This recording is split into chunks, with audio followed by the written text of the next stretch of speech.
হালাই কামটা করলো কি? আসসালামু আলাইকুম। ওয়ালাইকুম আসসালাম। আঙ্কেল শান্ত কোথায়?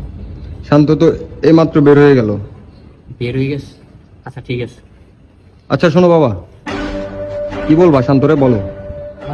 সমস্যা নাই আঙ্কেল, আপনি ও আসলে বলেন যে আমি আসছিলাম, আর ওর সাথে দেখা হলে আমি বলে নেবো না ওরে, সমস্যা নেই। আচ্ছা তুমি বলো, বন্ধু হিসেবে আমাকে বলো।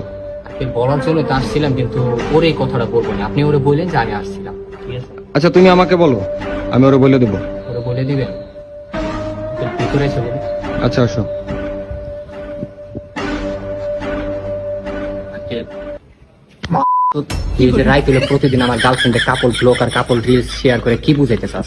তুই অনেক বড় প্লেয়ার হয়ে গেছিস, অনেক বড় এস্থেটিক বয় হয়ে গেছিস। নেক্সট টাইম যদি আমার গার্লফ্রেন্ডের মেসেজ দিবি, তুই জানতি না এই দিকে তুই জানতি না ওটা আমার গার্লফ্রেন্ড, জানার পরও তুই আমার গার্লফ্রেন্ডে ক্লিকে মেসেজ দিলি। বুঝাস কি মানে? তুই অনেক বড় এস্থেটিক বয় হয়ে গেছিস। শোন, নেক্সট টাইম আমার গার্লফ্রেন্ডে কোনো ধরনের মেসেজ দিলে কিন্তু তোর বাইরের কাছে খবর দিয়ে দিবি।